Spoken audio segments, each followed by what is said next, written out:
I train doctors all over the world. I train nurses all over the world. I train Reiki masters, housewives, everybody, anybody who wants to learn. I believe there should be a healer in every home. I believe if you have Tylenol in the medicine cabinet, you should have a healer in your home. Every mother on the planet should heal their child before they take them to the doctor. If it doesn't work, then go to the doctor.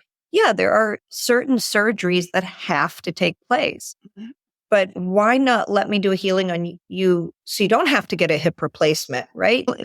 Or if you have a surgery, let me do a healing on you to take the inflammation down from the surgery so you have a quicker and more profound healing from what you've just had a surgery because of. I've worked on people that are blind and they're not blind anymore, or people that can't hear and now they can hear, or people that couldn't walk and now they can walk. And then I've done healings on people that are having 40% better or 50% better.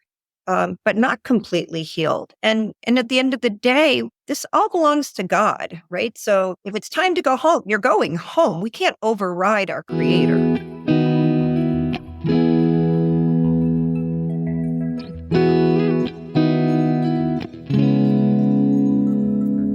My guest today on The Beautiful Side of Grief, Candace Silvers, was born with the ability to understand human behavior. So we will delve into that a little bit more, plus what led her to become a world-renowned healer, creating the Silvers Healing Modality and being a teacher of that, as well as a human behavioral expert featured on Gaia and other global platforms, which feature just some of her quantified medical miracles. We'll also talk about NEDs, no evidence of disease. How cool is that? We're also going to explore how she discovered and connected to ancient Balinese healing, though what attracts me most about Candace that I want to share with you is her belief that we are the healers of not only ourselves, but our families as well. You know that this is something that resonates with my own story, except it took me many life lessons and a very long path to discover that. But Candace knew it without knowing it from a very young age. All I can say is, wow, what an absolute privilege it is to be speaking with you today, Candace. Oh, what a lovely introduction. Thank you so much for having me, Helen. Ah, you're most welcome. I have to calm myself down because I am literally so excited to be talking to you. The research I did into you it just ticked so many boxes. But I thought what we'd start with is exploring your childhood, because you grew up in a very privileged Hollywood community, yet within your family, you were different, even from your twin sister. You were a vegetarian with a lisp. Tell us a little bit about that, because I believe a lot of people who are on a path to helping others feel that also.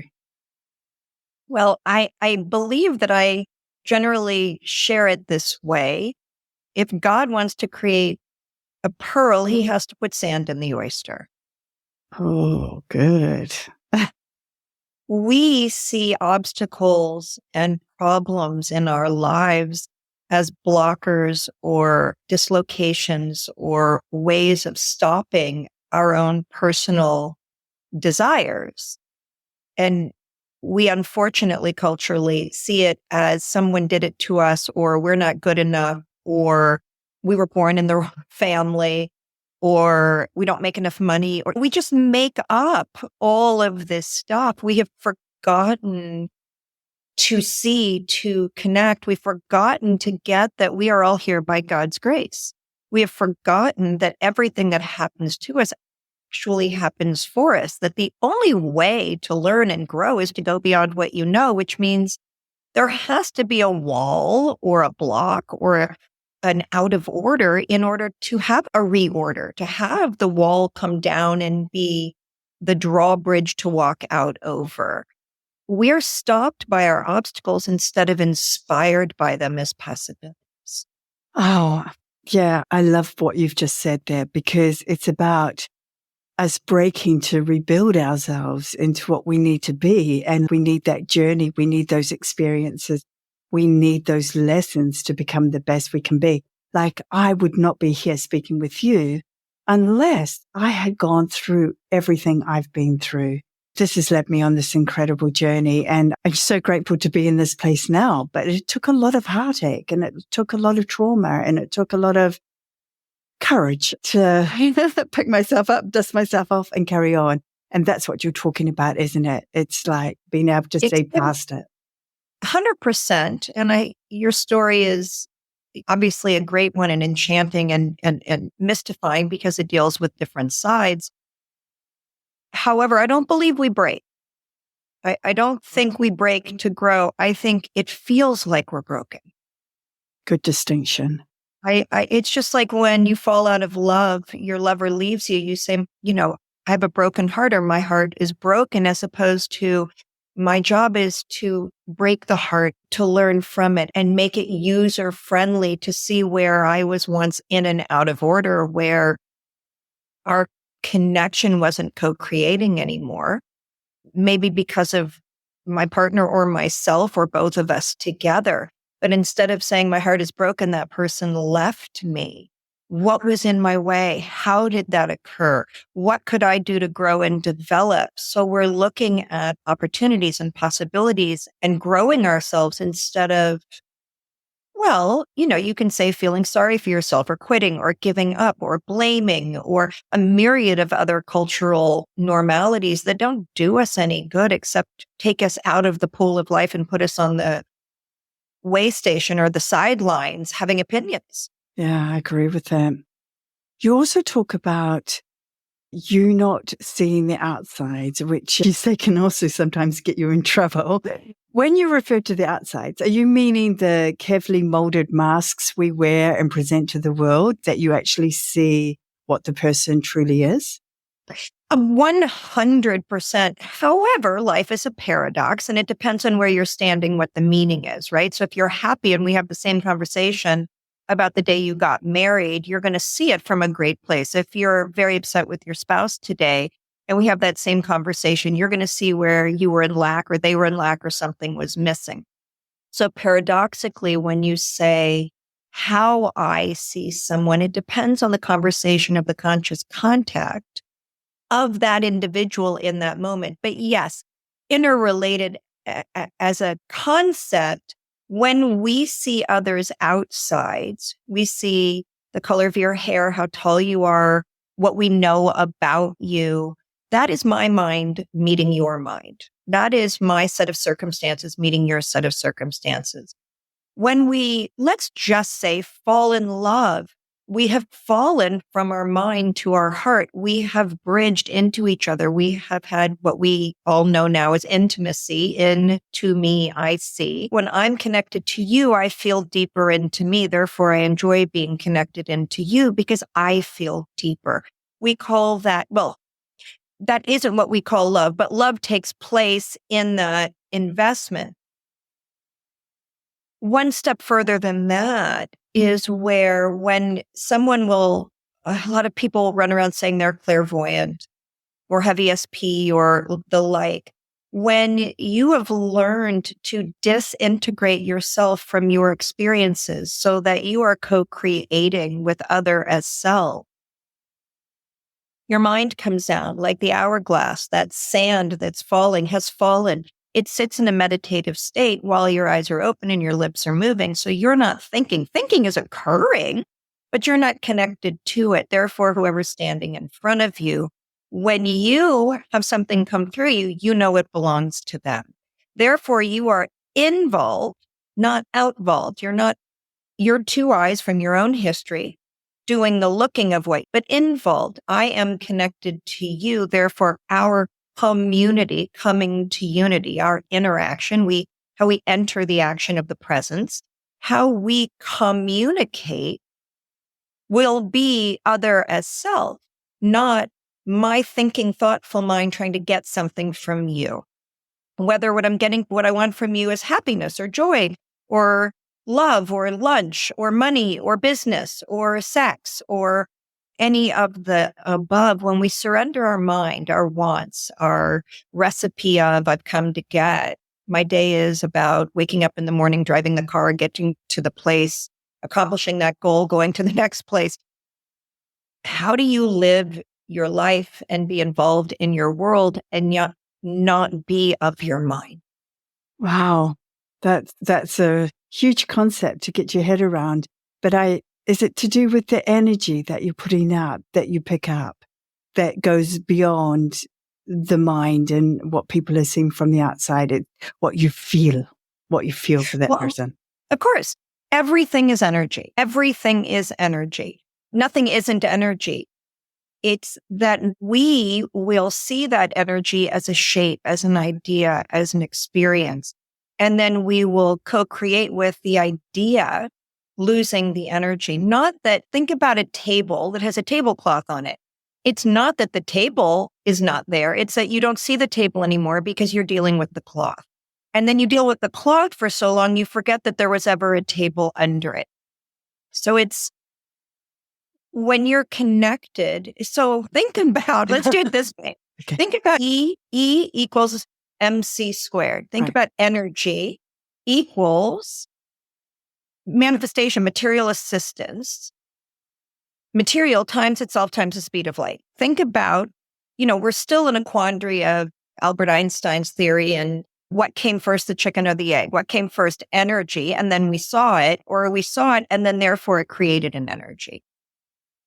So my job is to teach people to stand in the equals in between. So you're not in the energy or the manifestation. It's E equals MC squared. So what if you were in the equals? You were as a peaceful witness. You were in a meditative state of observance.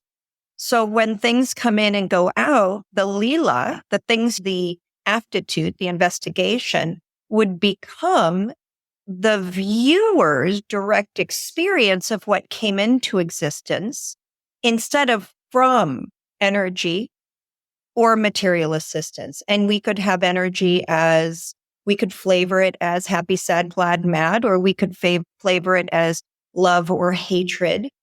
Manifestation, we could also flavor that as a bed, a house, a car, or we could flavor it as a war or a cultural consciousness, right? So it isn't a thing until we name it. So let's add this piece to it.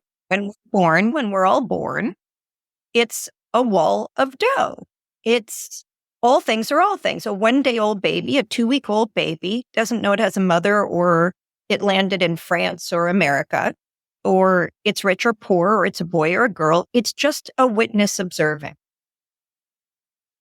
The more it begins to learn, I am a girl or I am a boy. These are my parents. I have parents. I speak this language. When I cry, I get a breast or a bottle. If we start to learn things, as we learn things, we react to something. It gives us something. We identify it in a habited reaction until we get old enough to put a word to it, a label to it. We call that, or I call that, the wall of dough that we're born into pops and becomes Waldo. Oh. Once we see Waldo, we will never not see it again for the rest of our life. When we see that wall of dough, we will see girl or California or wealthy or angry and that is how we'll see. It'll never unpop. Again, just you and I right now. Neither one of us. Have you been to Russia? No. Okay, neither have I. So we'll pick Russia. Okay. You and I are driving down the street and they have huge billboards that say things on it that are selling things like we would have a Coke can or whatever. They have huge billboards. We're driving down the street. You and I were in Russia together. It's a wall of dough. We don't know how to speak Russian. We don't know what they're selling. All we see, we have no way to distinct out what it is. All we see are billboards because we can't make out what's on the billboard because it's still a wall of dough. We haven't pre-decided what to read. The minute you and I take a Russian class and we learn, we've now lived there for 8 months. We know about the foods and the diet and what's for sale and maybe it's about politics or whatever's on the billboard. Now you and I drive down that exact same street 8 months later, and we know what we see. Once we know what we see, we'll never unsee it again. Yeah. So now energy has manifested into Waldo. And when I see you, I see the you that my history tells me you are. Maybe I had a third grade teacher that reminds me of you, and she was the sweetest, kindest, thing on the planet. And I see you, Helen, and I immediately feel close and comforted. Or maybe when I was 2 years old, the dog bit me, and I see the dog sitting behind you, which you don't have, but let's pretend. Yeah. You have a dog sitting behind you, and now I'm in a little bit of fear or dislocation because my body is reacting to the wall of dough that popped into Waldo that said dogs are dangerous, and I see a dog on your screen. So now when I see the dog, I just immediately go to fear, even though we're not even on the same continent and it's on your screen. It will still color and shape what my eyes doing the looking see. So my two eyes that do the seeing are only connected to my own personal history. We know this, his storybook or her storybook, right? Your history. And your history is made up of the experiences that happened to you, with you, for you, because of you in those first 7 or 8 years of your life. Pre-verbal, you understood them. They happened to you. You came into existence with it, not you chose to feel happy, sad, glad, or mad, but it happened to you.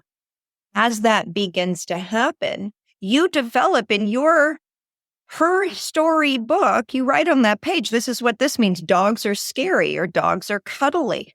Only your intellect never gets to read the book, understand the book, create the book. Your who am I just reacts to what your eyes see. So you can only see what your history is pre-decided, pre-labeled that billboard is.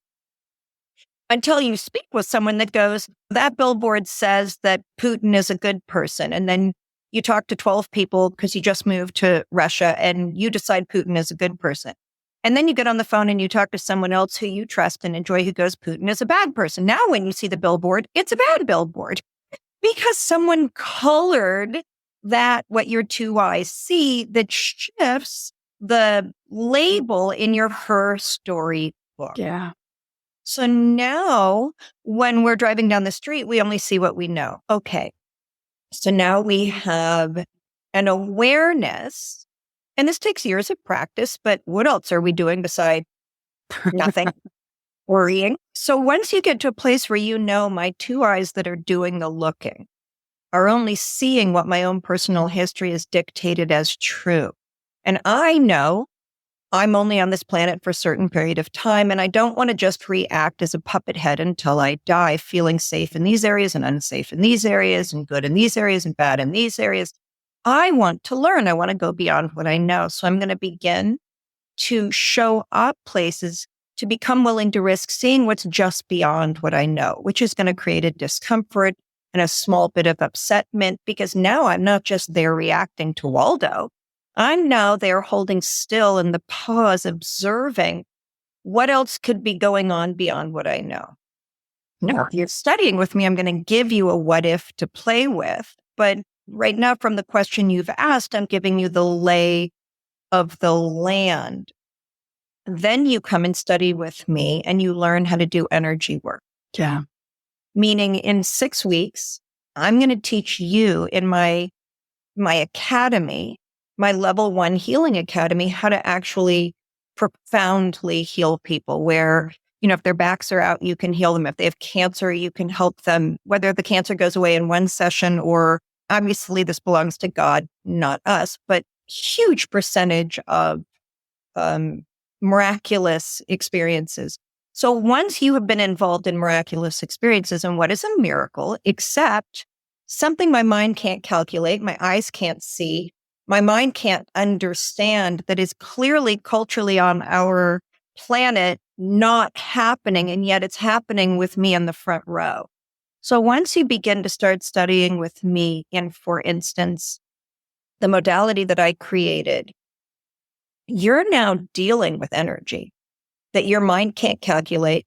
It can't remember, repeat, do it again. You can't grow ego because of it. You can't think you're cool or great or better than someone else because you can heal cancer and they can't. Because every time you put your hands on someone is the first time and you never know what will happen. You are simply a servant, a selfless servant that's become willing to risk putting your hands on someone, whether it's on Zoom or in person or on a picture, because you want to play with energy. You want to help someone heal or to show someone how to melt their mind, to see that what's possible is beyond their wildest dreams. Now you're not necessarily Waldo, history book. Now you're a peaceful warrior, a peaceful witness to the experience of what is possible that you have no idea what will occur until you show up. Now you're residing on the planet in a new way.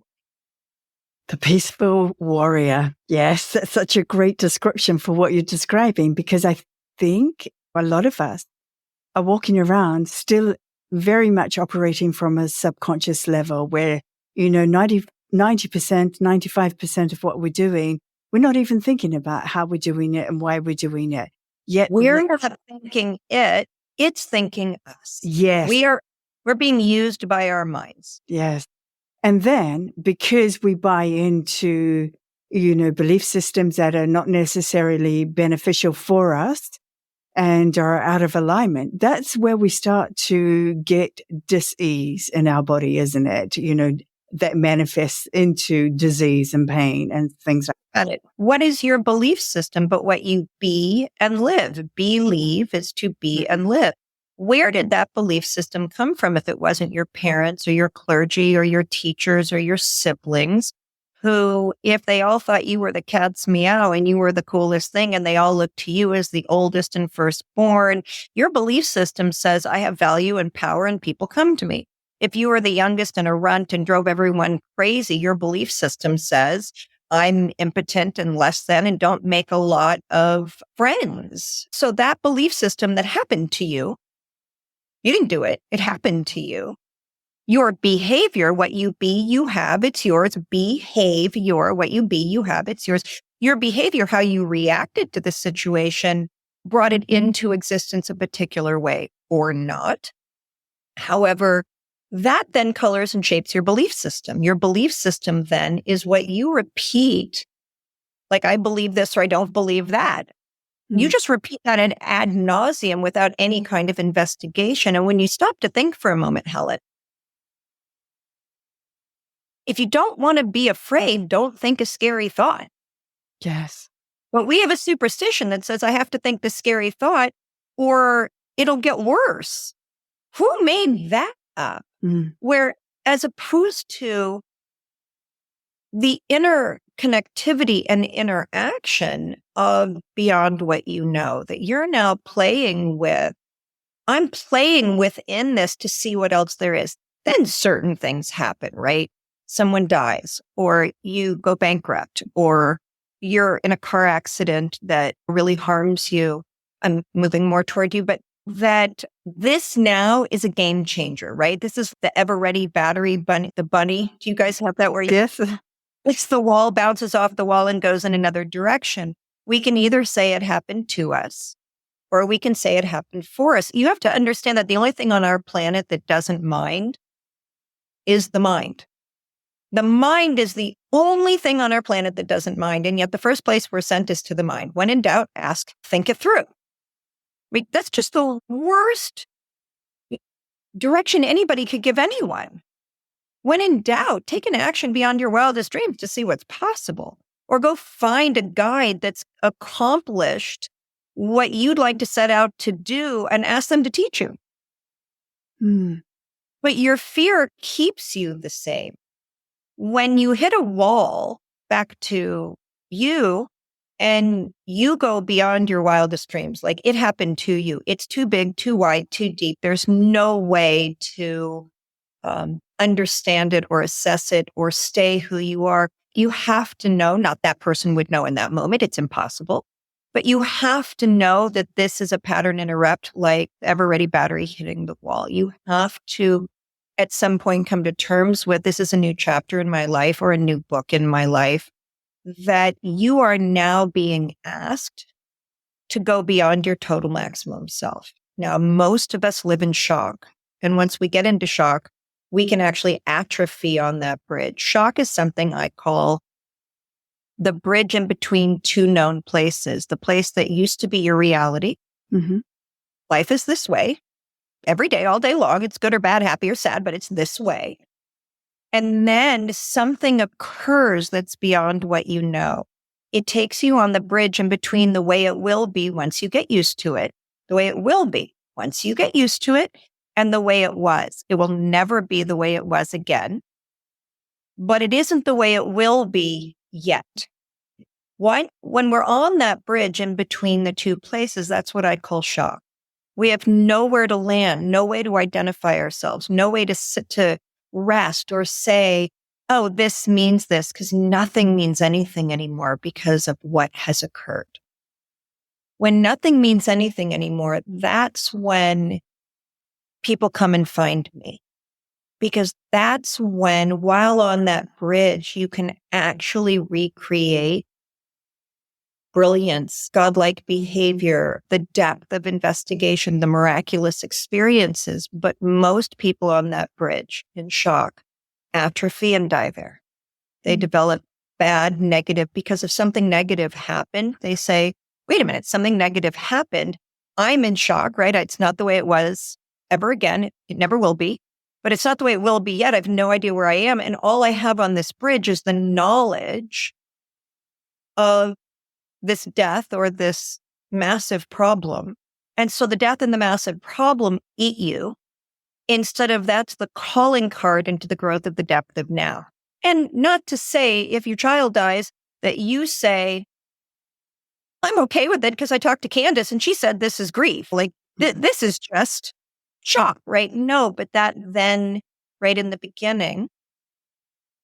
Look, if someone gets molested, you don't say in the moment, isn't that great? You learned so much, right? Yeah, when exactly. Molested, you hug them and hold them at the level that inception is taking place, and you feed them well and put them to sleep and make them feel safe. Over time, you want to be able to be with them as a guide in a way that helps them see. Had that not happened, you wouldn't know this to help that. For instance, if Michael J. Fox hadn't gotten Parkinson's, he would not have become the name of Parkinson's, making such huge strides and differences, and all the money he was able to gather in charity and to help to learn from. If that hadn't happened, all of this good grace wouldn't have happened. He wouldn't have the relationship with his wife that he has today. He wouldn't have the world that he has today. But when he found out he had Parkinson's and he was getting used to living in a different seat on this planet, we're not going to say to him, isn't this great? All this goodness is going to come from you getting this disease, right? So there's different sub-chapters within the chapter that must take place. And I have found over a long period of time, my own investigation of being a human behavioral specialist for 36 years, people don't know how to grieve. They have no idea how to grieve. They have no idea where they are, what they are, why they are, how to move forward with what they are. So they start atrophying. Why do you suppose that is? Why do you suppose they have no idea? Because we don't live in a culture that has any idea. The wisdom's been inbred out. Think about in the 5th century or the 15th century. Think about nobody lived very long. That was part of life. That was just part of life. You got a tooth infection and you died. You died in childbirth. You died. It was risky to be alive. It was risky to be a human being.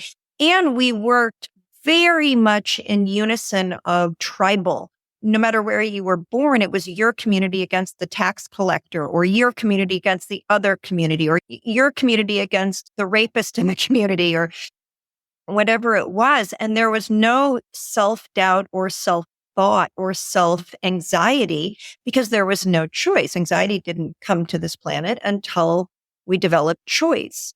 Back then, you were the subject of your experience as a unit, not an individual. Back then, you died. It doesn't mean that your mother didn't waste away or your siblings weren't, it means that it was considered part of normal, and people grieved to whatever degree they were able to grieve. They grieved because it wasn't considered bad form.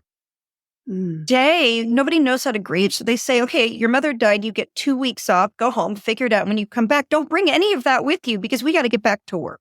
Yeah. And even, I would say 100 years ago on the farms here, even in America, when great grandma got ready to die, she got in bed with the kids, the grandkids, the great grandkids. They all gathered around. They told beautiful stories. She told everyone why she loved them so much. They all got up close to her and she took her last breath.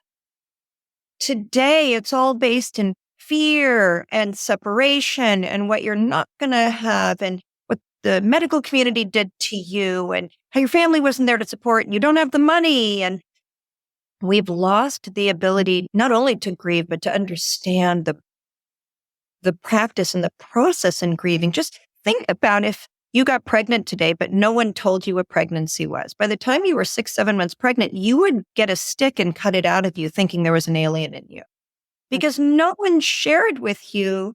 You're bringing God into the world. You're bringing your offspring in the world, given you a gift by something greater, by creation. You're not the doer of the deed. You simply had sex. It happened to you. You can't go buy a baby. You can in our medical community. But no, you can say, I'd like to get pregnant tonight. Good luck.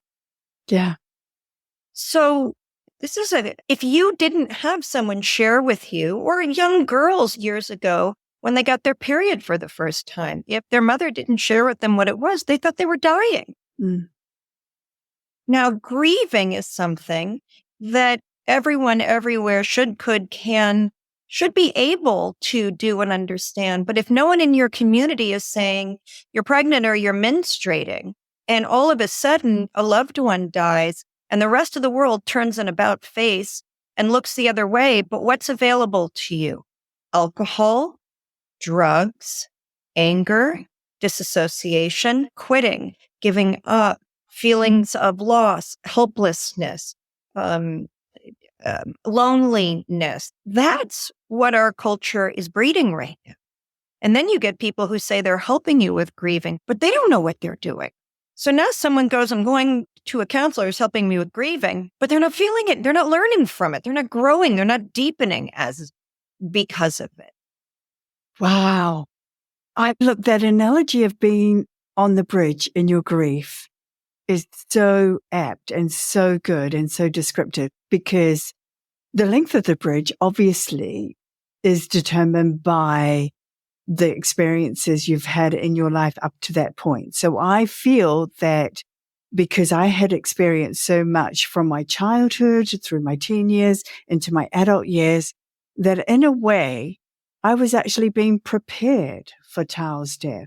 Even though I didn't want it or like it, I was being prepared, which enabled me to be on a perhaps much, much smaller and shorter bridge, because I could look at it almost from the beginning through a different lens, through to say, okay, yeah, I don't like this, but I'm accepting it because it's happened.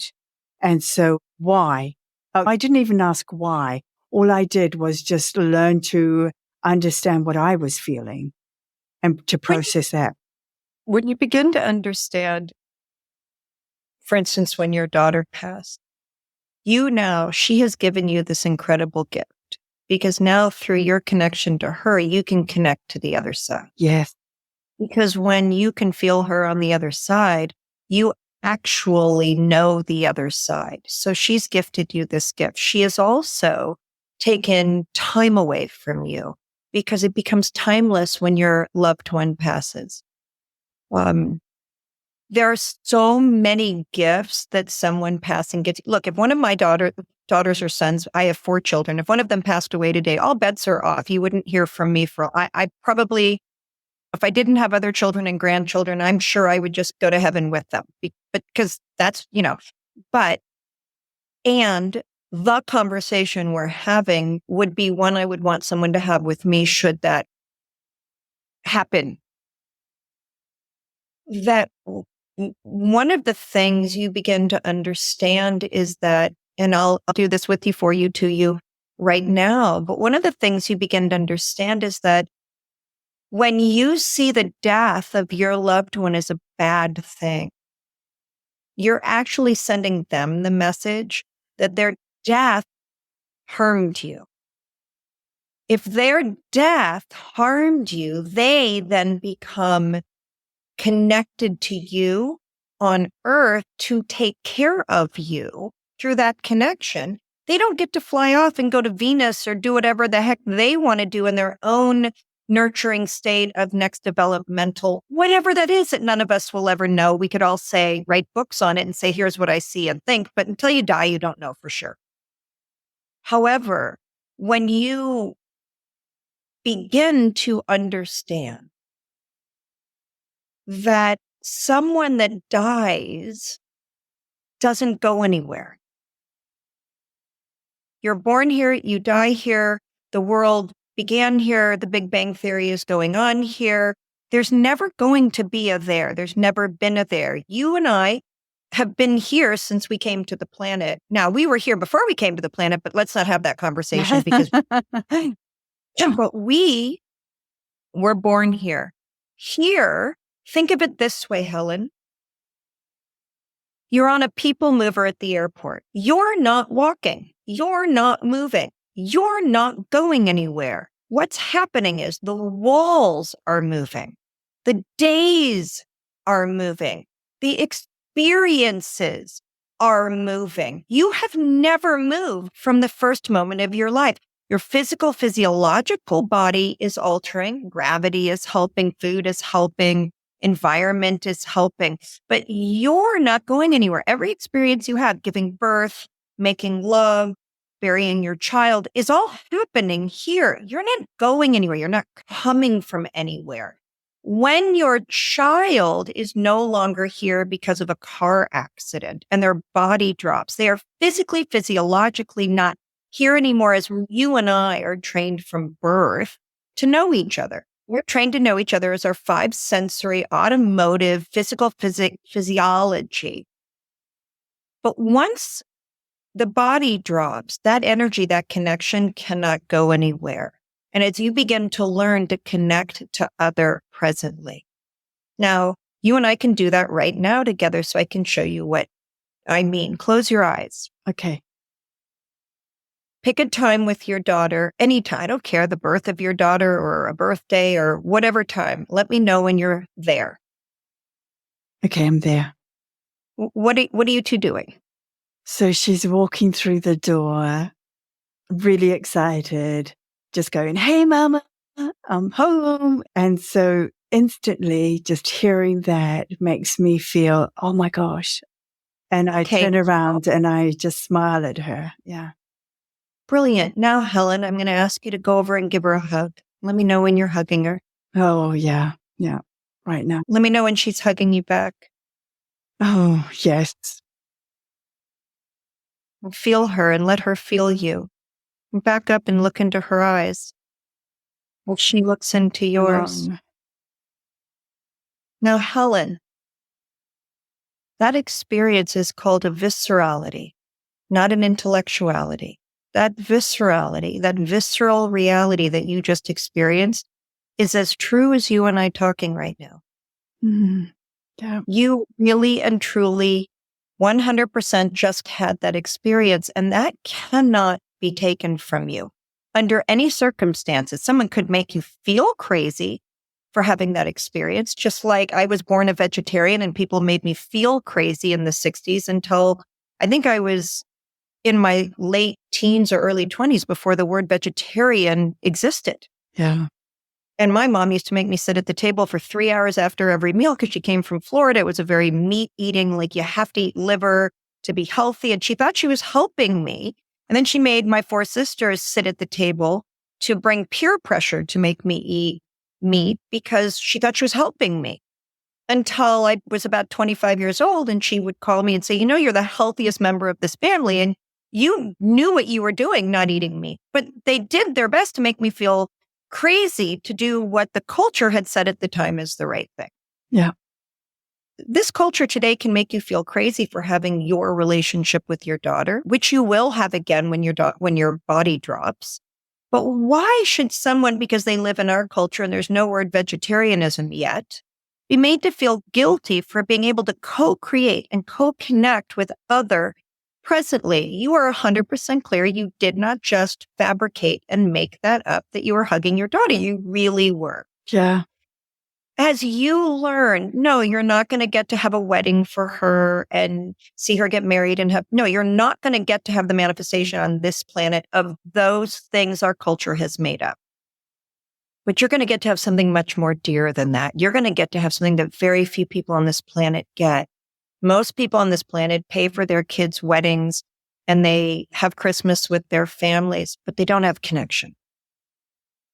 The family members don't like each other. They talk at each other. They don't want to be around each other. They're physically here in human form, but they're not connected.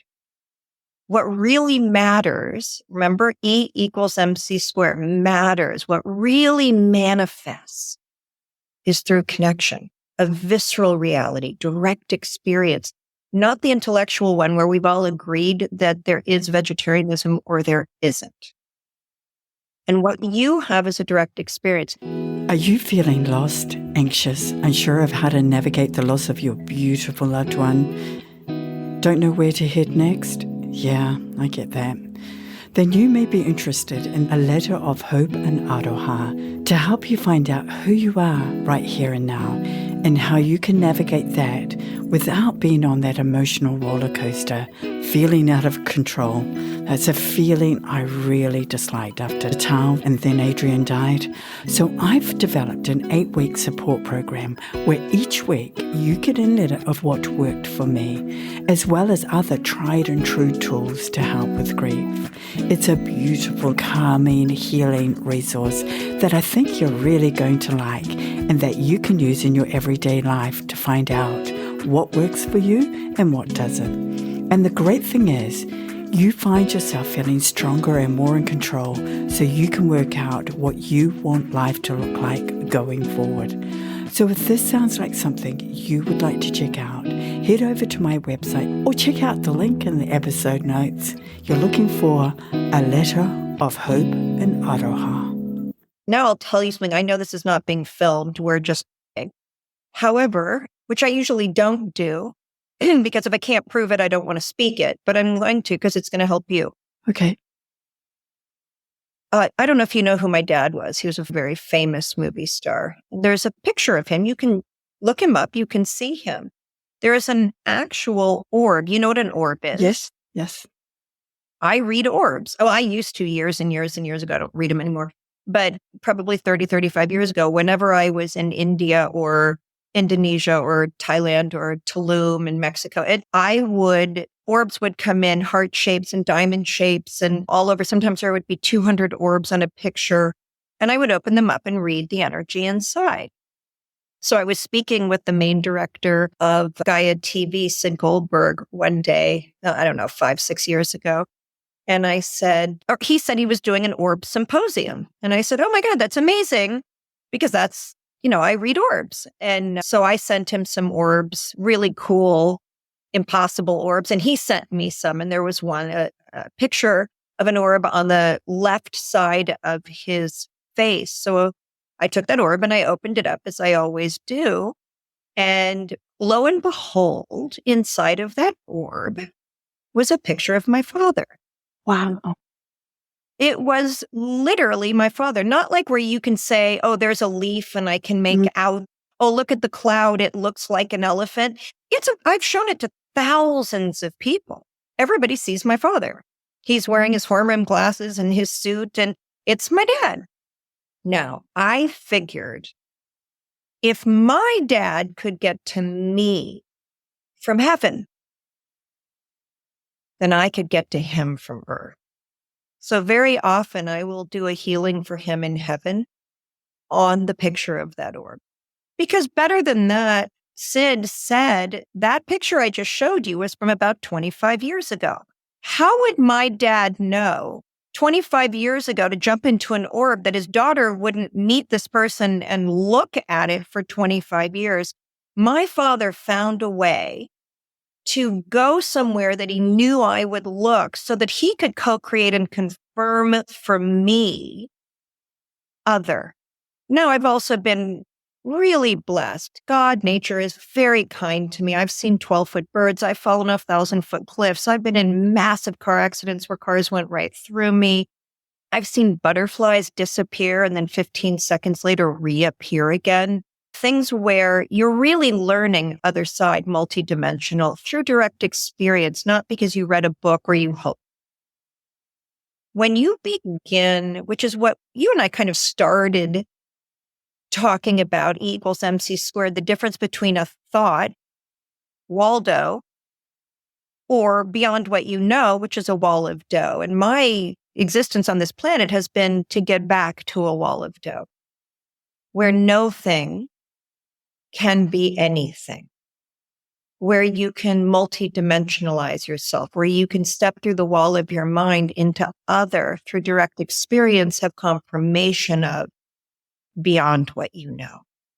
For someone who's grieving, this becomes monumentally huge because you can catch that. Yeah. My heart is just exploding as we just went through that exercise, and then you were talking about that. And, that's always a sign to me that my girl's right here with me, is like she comes through my heart. And the other... More than a sign. I don't mean to cut you off, but I want to is. More than a sign, you can feel her. Yes. Why do we say things like a sign? You actually feel her here. Close your eyes and hug her. That's not a sign. That's not a hope. That's not I'll just pretend I'm hugging her. You can feel her, and you can feel her. And the better you get at this, you'll feel her hugging you back. Candace, let me share with you the funniest thing about these hugs, because this is how it all works.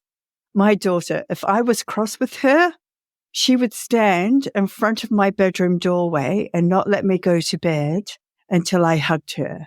And she'd go, no, you're not, I'm not letting you through. She would do this. And she was the most magical person for dissolving anger and anything like that. She just went beyond. And that's why those hugs were so beautiful to me, because this child was my teacher in so many ways. And I believe that's why she left early, because she said, okay, done everything I needed to do with you here. I'm off to do some other things. But she's never left me. Like you say, she's right here with me, guiding me, being my biggest mentor. And just erasing that fear from my life. And it is beautiful. That's why I do this. This is a beautiful side of grief. This is what I want people to know. Let's talk about healing, because that's what she also gifted me. She took me on this journey where I learned all about energy healing. I learned how to do it myself, muscle test, work out what was within my body, release it, and come to this place of calm and peace, and also be able to do that with others. You have been healing people your entire life. You probably have your entire life. And I want you to explain to us now just this beautiful role of energy medicine, energy healing, and how that differs from the traditional medical world, because I still feel that both have their place, but Absolutely. I feel like we just need to really embrace energy healing. Absolutely. So I'm not really interested in talking at people or talking people into, or I'm interested in connecting people. So right now, I know we're not filming this, but you put your hands up to the screen. Yeah. Do you feel that heat or tingling? Oh, yes. So that heat or tingling, I'm in America, you're in New Zealand. I put my hands up to my screen. You put your hands up to your screen. That's at least 4 dimensions. Me, the screen, and you. Yeah. Now I'm going to blow in your face. Tell me if you can feel wind on your face. Put your hands down, open your eyes. Can you feel wind on your face? Yeah. Now, Wow. I am not dead and you are not dead. We are both here on the planet as we've all agreed in our cultures to agree to. And yet we've just gone through 4 different dimensions for you to feel me blow on your face, which means there isn't other. There isn't over there. There isn't start and stop. This is not intellectual what I do, who I am, what I teach.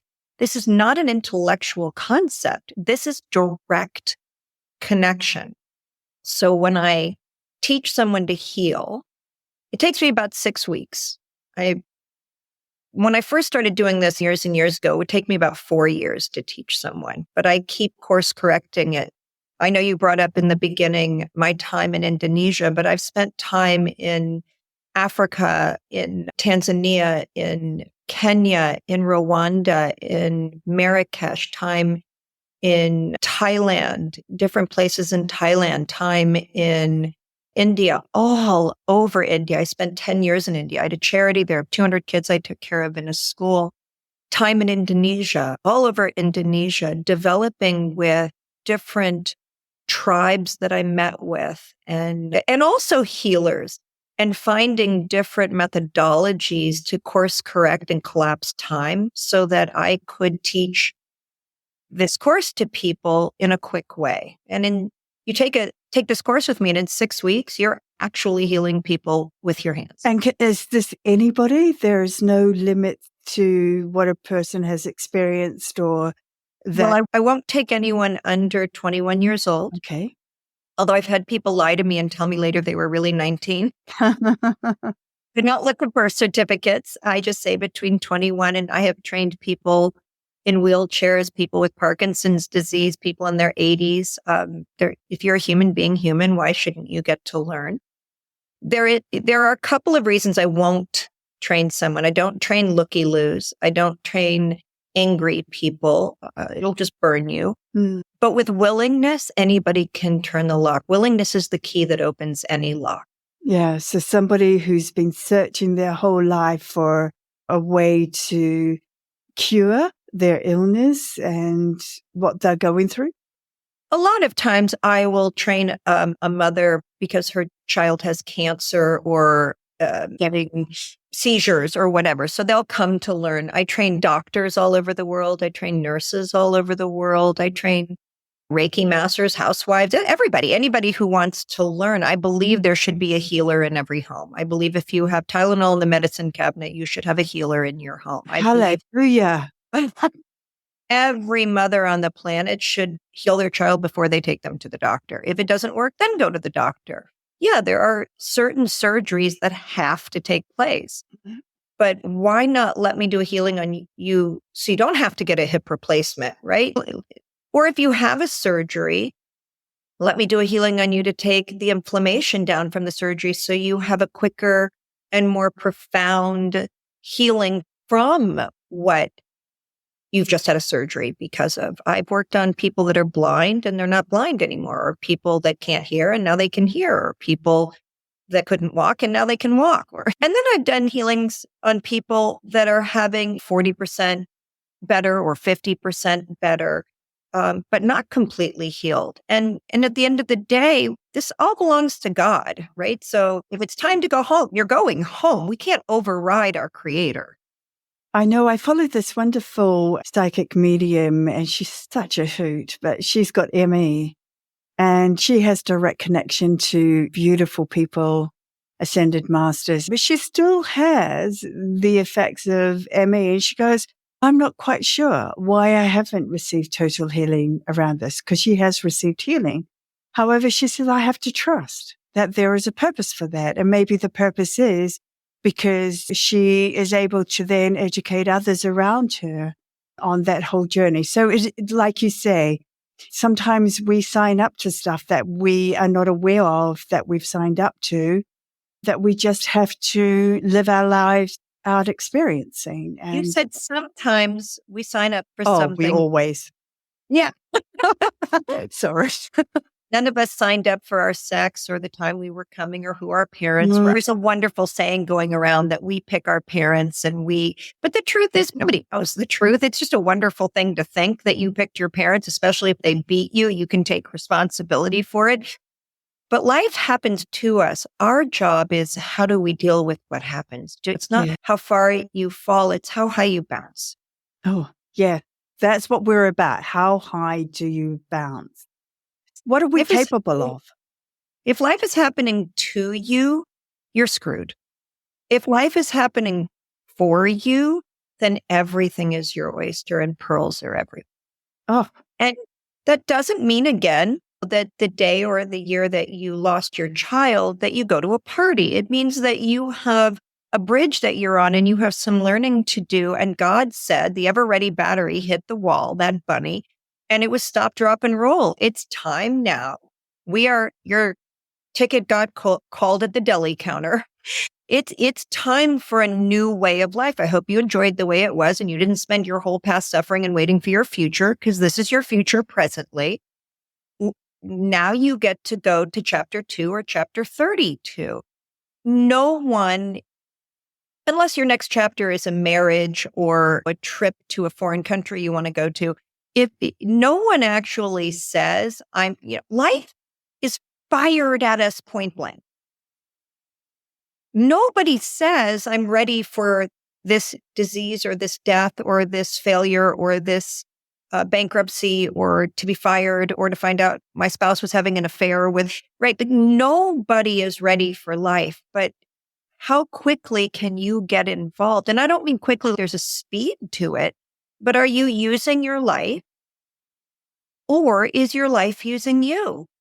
So I just want you to, if you wouldn't mind, talk to us about our passions, our purpose. And because I think we were just heading there, let's finish up on that. And then I'll ask you 3 quick fire questions to finish off. How's that sound? Sure.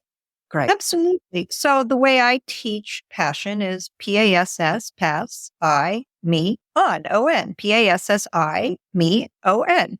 When we're passing ourselves on, we cannot not be successful beyond measure.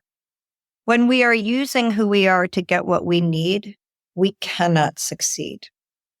Even if Monday through Thursday looks good, Friday, the mind is going to peek out to say, am I there yet? And it's going to answer no. And it's going to look at everything in the way as what's keeping me from being there. Instead of, my passion is, let's just say mine, Candace Silvers, my passion is to bring something brand new to this planet that the planet is really clear on. I can't see it, so it doesn't exist. But like you said, God was preparing you for what happened with your daughter. I was born a vegetarian to a very meat-eating family. I was born with the inability to read until I was in high school. I could read, but not really. I didn't read my first book till 10th grade.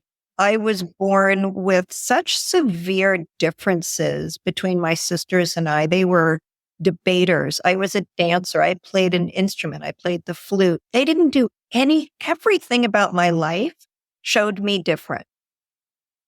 So I really got used to not fitting in, not being seen as valuable, not, being the black sheep, the one that caused, for instance, my sisters to have to sit at the table every night after dinner until they'd try to manipulate me into eating so they could get up and leave the table, which I would have done if I were them. Yep. But I couldn't. And then I would have dry heaves if there was meat around. And then they would say I was dramatic and making it up until years and years and years had gone by. So I was heavily involved in getting ready to be able to carry the miraculous. Because I was a vegetarian at 14 years old, I found Kundalini yoga and Yogi Bhajan, who had just come over from India. So for some reason, I stumbled upon him because his son owned a restaurant called the Golden Temple. And it was a vegetarian restaurant because in India where they lived, everybody was vegetarian. Exactly. I stumbled upon this and fell madly in love. And I was born dancing. I took cotillion and gymnastics. And from the time I was 3-4 years old, my dad and Gene Kelly were friends. So, thank goodness they allowed me to go into dance classes. None of my sisters did, but I did. And so by the time I got to yoga, which in the early 70s, everybody thought I was in a cult because they wore white turbans. And today they teach yoga in nursery school. But back then, doing meditation and yoga was blasphemous. And so I've really spent my life standing in the midst of not fitting in and impossible, but so connected to who I was. Like I couldn't change my mind about food. I couldn't change my mind and just read. I couldn't change my mind and not be interested in the things I technically wasn't supposed to be interested in. I was supposed to be a debater and do the things my family saw fit. But how could I debate? I couldn't even read. Because I couldn't read, it trained me to understand being and people in a way that if I could read and fit in, I wouldn't have had a need for. So you were compensating. Yeah. I learned to understand what was coming at me and why everybody was always upset with me and why everybody was always trying to tell me there was something wrong with me. And I don't learn to identify what was coming because it was always, a slap in the back of the head or cold water from not where I resided. And not that anyone ever slapped me or threw cold water at me, but I was always found myself places I didn't want to be. Like in history class, I didn't understand history until just a few years ago because I've never been anywhere other than here. So I didn't understand time. I didn't understand 200 years ago. I saw everything as now. So it never made sense to me. So passion was something that was churning in me long before I had an intellectual choice or capacity to decide anything. When we share who we are because we're not, in the face of everybody saying, this is crazy or you can't, or that's a cult, you can't be around white turban people in the early 70s because whatever they're making up. You get to a place where standing in your belief system isn't a choice like I want to make money or but to know that I ran into people all the time who were also other. They didn't fit in. And I could speak with them quite simply and they would just melt and join and not join me, join themselves, be passionate. And so it organically took care of itself, that passion moving forward. When someone works for a living, they go to work to make money. They're actually, like it's prostitution. They're actually trading 8 hours of their day to make money, which is what a prostitute does, as opposed to never going anywhere, doing anything ever, where you're not involved in something you would do for free. Nah, there are a lot of people on our planet that don't have that luxury. So this isn't for everyone, but in the evolutionary state of those millions and millions and millions of us that are lucky enough to be willing to risk investing themselves in a worthy cause, not just I have to be a janitor to make enough money to pay for my family, add something that's minimal to what we could even afford. And that's where people like us get to take care of people like that. Yes. We can create the space and the investment. Like I had a charity in India for 10 years where I helped a lot of kids in Indonesia go to school or built water wells in Africa because it's something I could do. However, when you speak with someone who has those rights and those means, and yet they're lost, the ability to get them to co-create with what's important to them, you always want to have them start as a hobby. If they started as a job, it puts too much onus on it. It puts too much, I'm not making money at it. And so now my ego's involved and I don't feel successful at it. And how am I going to do, where you say you have 8 hours a day for sleep, 8 hours a day to be of selfless service in the world, to make enough money to feed yourself and your family, and 8 hours a day off where you get to go get your nails done or buy groceries or mow your lawn, or also this is your hobby time. And during that third section of 8 hours a day is where you would make time to develop your hobbies, whether that's fishing or bowling or creating what the next new now will be. And you'll play within that realm, sending your passion forward to see where you're out of order so you can reorder, so you can grow the depth of yourself. as that grows and develops and people start to come to buy your wares and you start to make enough money in your hobby world, whether it's painting and you can sell the paintings, or it's teaching and people are coming, or it's inventing and the invention worked, or whatever it is in your hobby world where it's fishing and you sell the fish, anything, that it stays a hobby until you start making a living at it. When you start making a living at it, it starts to move over into the job world where it is bringing an income, but you never want to move into the consciousness or the label job or work, because we have the ideology that job is something you do to make money. So it takes all the fun out of it, as opposed to, if you wouldn't do it for fun and for free, you shouldn't do it to make money. If you're lucky enough to be in the realm you and I live. Yes. But look, like we've gone the hard road to get there. And lucky? I think a we've lot been of our over world, a lot of our world right now, especially in America, is, I say all the time, we've gone from being Cinderella to being the ugly stepsisters. Yeah. We've gone from living on the second floor of our own house that was taken from us to serve those that took the house, and to get to a place where it brings us joy to serve someone, because who cares who we're serving? When you're serving, you're in joy. Oh, yes. Yes.